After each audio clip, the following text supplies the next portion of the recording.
அன்பார்ந்த உழவர் பெருமக்களுக்கு என் இனிய வணக்கங்கள். நம்ம இன்னைக்கு இந்த பதிவில் இந்த ஆண்டு, அதாவது 2024ஆம் ஆண்டு தமிழ்நாடு வேளாண் பல்கலைக்கழகத்தால் அறிமுகப்படுத்தப்பட்ட வாகரை மேஸ் ஹைப்ரிட் 2 அப்படிங்கிற ஒரு மக்காச்சோள ரகத்தை பற்றி தான் பார்க்க போகிறோம்.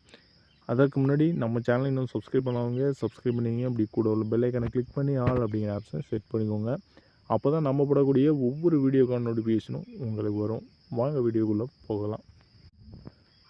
வாகரை மேஸ் ஹைப்ரிட் 2 இந்த மக்காச்சோள ரகத்தை பொறுத்த வரைக்கும் உயர் விளைச்சல் தரக்கூடிய ஒரு மிகச்சிறந்த மக்காச்சோள ரகமாக இருக்குங்க. அதோடு மட்டும் இல்லாமல் குறைந்த நீர்ப்பாசன வசதி கொண்ட அனைத்து பகுதிகளுக்கும் சாகுபடி செய்ய ஏற்ற ஒரு மிகச்சிறந்த மக்காச்சோள ரகமாக இந்த ரகம் இருக்குங்க. இந்த மக்காச்சோள ரகத்தோட தானிய அமைப்பை பற்றி பார்க்கலாம். தானிய அமைப்பை பற்றி பார்த்தோம் அப்படின்னா, இதனுடைய தானிய மணிகள் ஆரஞ்சு வெள்ளை நிறத்தில் காணப்படக்கூடியதாக இருக்குங்க.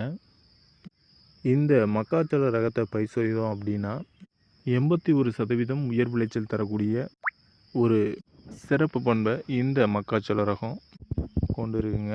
அதோடு மட்டும் இல்லாமல் பொதுவாக மக்காச்சோள சாகுபடியில் ஏற்படக்கூடிய தண்டு துளைப்பான், குலை நோய், அழுகல் நோய், படைப்புழு தாக்குதல் போன்ற நோய்களுக்கு அதிக எதிர்ப்பு திறன் கொண்ட ஒரு மிகச்சிறந்த மக்காச்சோள ரகமாக இந்த மக்காச்சோள ரகம் இருக்குங்க.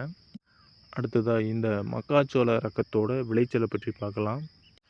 இந்த மக்காச்சோள ரகம் ஒரு ஹெக்டருக்கு சராசரியாக 6200 கிலோலேருந்து 6500 கிலோ மகசூல் தரக்கூடிய ஒரு மிகச்சிறந்த மக்காச்சோள ரகமாக இந்த மக்காச்சோளம் ரகம் இருக்குங்க. அவ்வளவுதான் இந்த வாகரை மேஸ் ஹைப்ரிட் 2 அப்படிங்கிற இந்த மக்காச்சோள ரகம் பற்றிய தகவல்கள்.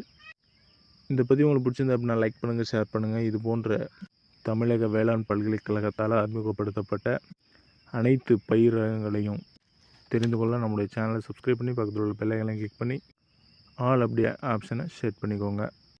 மீண்டும் அடுத்த பதிவில் சந்திப்போம்.